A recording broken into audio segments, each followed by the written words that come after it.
Hello? Aloha, Jan. Aloha. How are you? It's Dave Lawrence at Capeway. Hi, how are you? I'm good, man. Can you hear me okay? Yeah, sure. Nice. If you hear some crackling, we are in the middle of a pretty nasty storm here, a thunderstorm, so there's lightning all around. Well, please be safe. I hope. Oh, no, I'm fine. It's just that, it might actually, crackle on the line. So. I'll be prepared for it. All right. We're used to stormy weather.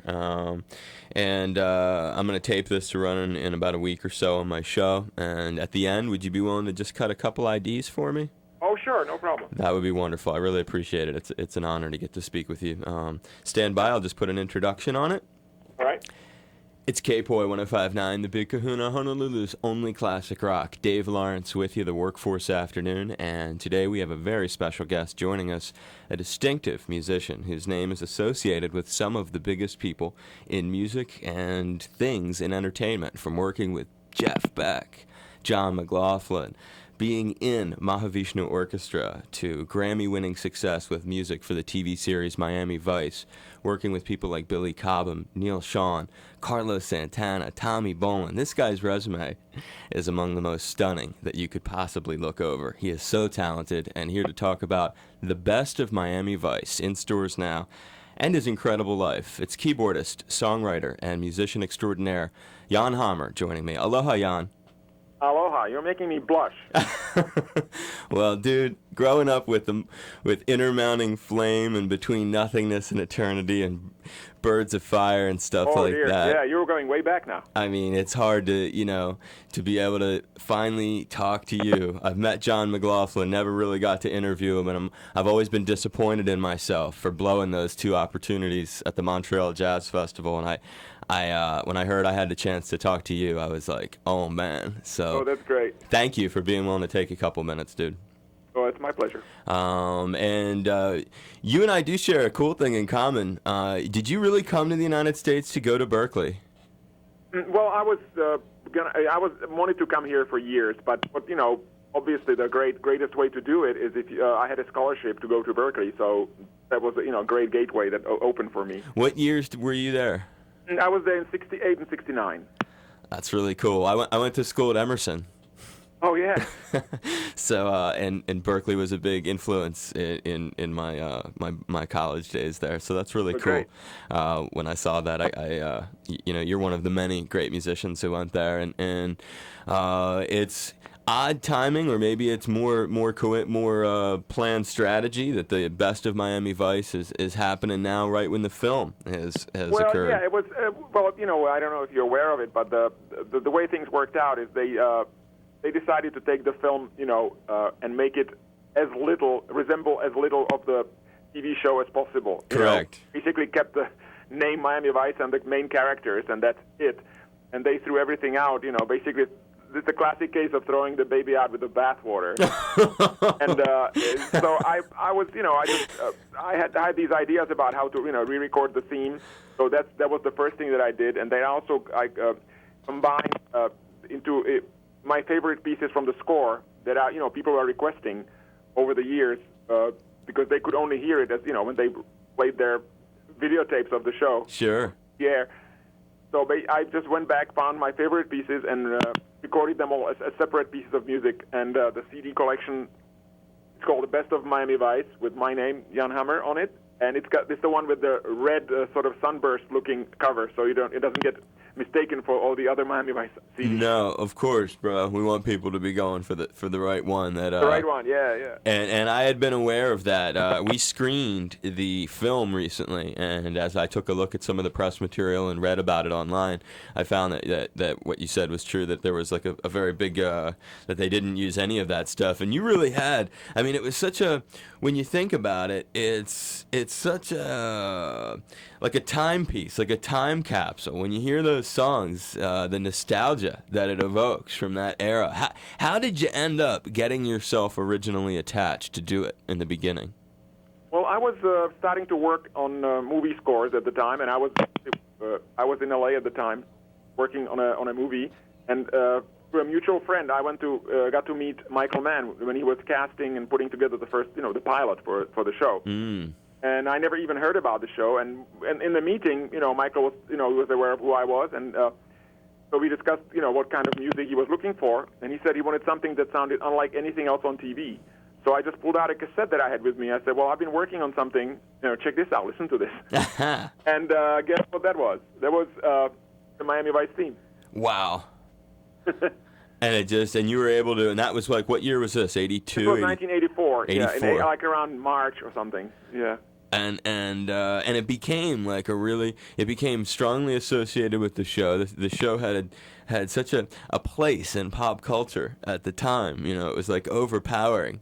Well, first the show became really popular, but what happened with the music was really astonishing because it just took on a life of its own. Right.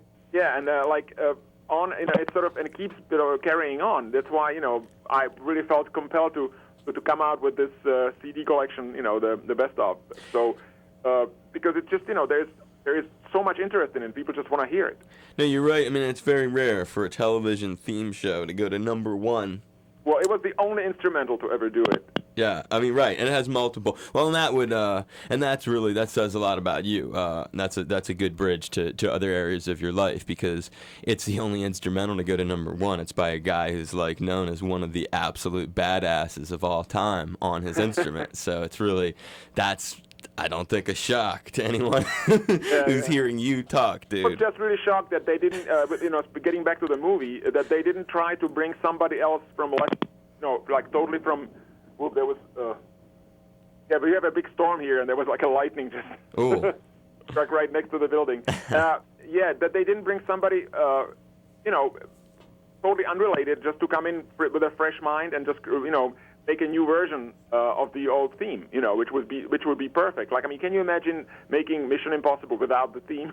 Right. No, I mean, and it's the same situation here. I like your idea. What would be cool if they didn't have you involved? It would be to take the original theme and have someone else, like kind of hip, come and cover it and make it. Right. Exactly. And they didn't even think of that. So, right. That would have been a cool thing. Who would you think would make an excellent? Like, what artist or band would you think would do an interesting? I don't know. I'm just saying. I'm throwing it out there. People like Kanye West, or That's where your mind would go with that, like who you would want to do it, or who you think. Sorry, what? Yeah, Kanye West comes to mind. As a guy who would do a good cover of that. I think so. Yeah. I try to think about something like that, and like what artist would have the crazy. Bernie Worrell. I know the name. Yeah, sure. From Funkadelic. Oh yeah, sure. He made some great sounds back in the day. I could see. Oh yeah. I could see him doing that thing. Well, no, I think it's happening that it came out when it did. And you threw a couple unreleased. Isn't there something is there the unreleased South Beach? Is that recorded back in the 80s? I had a sketch of it, but I basically never finished it. It was just an idea for a piece, and I never ended up not using it for anything. And then when this project started, I said, well, I got to include that because it's basically born of the same inspiration type of thing. That's why it worked. So it was recorded though back at some point like 20 years ago. Some of the tracks, yeah. Then I basically added 2 tracks to it, yeah. Nice. Okay. And then some newly recorded material, both mostly classic recordings. So will people be able to hear? Are any, like the Miami Vice theme is just an update on it, or do you have the original on there? Not on this. No, this record is a new version with new sounds, and there's new playing, new synth sounds, and all new drum sounds. Basically, just really an updated sort of reimagining. But as far as the tune itself, it's the same. Yeah, it's the same piece. Who are some of the musicians you used, John? None. It's all me. Damn, that's what I mean, dude. Well, that's why you had the number one instrumental, because you're like you think like that. Let me ask you a couple. Say again. With all me, yeah. Say again. Oh, it's all you. Yeah, I mean, it makes sense. I mean, you've got that kind of capability. I'm curious about a couple of things. When I was young, records that really influenced, because I'm like a rock cat, but there was a bridge to help me get to jazz and instrumental music, and that was definitely one of them was Mahavishnu. And the Mahavishnu Orchestra, the early records like Intermounting Flame, Birds of Fire, Between Nothingness and Eternity. Was that John McLaughlin's vision musically, or was that the group of you guys, all of you brilliant musicians coming together collectively? When you look at that music as a fan and you don't know the answer to the question, is it really John's stuff that you're hearing laid out, or were all of you coming into the songs? Well, when the band first started, like on the first album, it was pretty much laid out. The pieces of music were laid out by John. But as far as the actual final, result, what happened was those things were completely hashed out in rehearsal and by all the members of the band. Basically, it started sounding one way when John brought it in, and we changed it completely. Okay. Yeah, so it really grew into something much more than, basically what John was bringing in was much more from the jazzier world. And we really rocked it out. Oh, dude, it was almost Sabbathy at times. Were you aware of the nature of it? Like, it was so dissonant and it was so heavy at times that it was almost like Black Sabbathy. I never considered us a jazz band. I always thought we were a rock band, instrumental rock band with improvisation. You guys were so epic, and I just want you to know, I know you've heard it your whole life and stuff like that, but I just want to remind you, people still, dude, they put those records on, and they are blown away. Thanks. You're welcome, dude, and you deserve it. You're just such a monster. And another similar thing that was like, again, I guess it's the same kind of record, or you'll correct me, or you'll tell me how you envision it, when you did that Spectrum album with Billy Cobham and Tommy Bolin on the guitar. I mean, what was that crazy business like, working with Tommy? Yeah, no, that was, I got Tommy in, I introduced Tommy to Billy. You were the one who did that? Yeah. Yeah, I met Billy through, Jeremy Steig, flute player, who, was a friend of mine. We played a lot together, and we did some, we actually recorded a demo of Sister Andrea, my tune that we did Mahavishnu. Yep. It was before we even did it with Mahavishnu. I recorded it with Tommy. It's on Tommy's, the anthology. Wow. If you ever get a chance to see that or hear that, it's really amazing. I need to buy that thing. I don't own that, and I've admired his playing and don't have tons and tons of it. So you were good friends with him? Yeah, I was with him the night he died. Oh my God! Tommy was opening on a tour with Jeff and I played, and we played Miami, and after the gig we were just hanging in the hotel, and Tommy seemed out of it, and then the next day I don't know where we were, I think Tampa, and in the afternoon we were doing sound check, and then somebody comes in and said, well, Tommy didn't make it. Oh man! Oh, that was pretty, that was scary. That is so heavy. That's major stuff, dude. And did you? Say you had a very long relation. Did you like him in Purple? Oh yeah, it's great. I just liked him in anything. He was just so original and so fluid. He was a gift. He was just fantastic. The thing about you, I'll wrap it up with this question because I know your time is really precious. You've gotten to work with some of the most popular and celebrated artists of all these different genres and stuff. When you think about, there are not many cats like you who have, it's like even more than Joe Satriani, even more than so many dudes, Jan. You got to plug in with all these different kinds of dudes, to be with Jeff Beck and work with Mick Jagger and Tommy Bolin and John McLaughlin. And these are just a tiny bit of the artists that you worked with. When you think about these names, or a lot of the ones I have not brought up because I don't have the time to go over your history like it deserves, because it really could be like a 5-hour thing. When you think of all of the cats, what is the artist or who is the person that makes you smile the most when you remember working with them? I would probably have to say Jeff. Jeff is big, because over the years, he's the guy who kept growing and surprising me every time I hear him.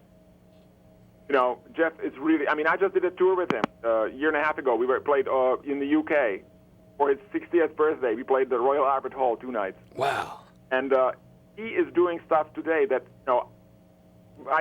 he didn't dream about it 5 years ago. He's just every time I see him, he does something else, and it's just so amazing. So that would have to be Jeff, yeah. Jeff Beck, of all the people, and you that's the guy, yeah. And you still maintain a great rapport with him to this day. Oh, yeah, sure. Which, obviously, if you're working with him a year ago, that's crazy. Yeah, I know Carmine Appice pretty well, the drummer, and he still talks a lot with Jeff, and he speaks very, very highly of him. I think he would say the same thing as someone who's worked with a lot of cats.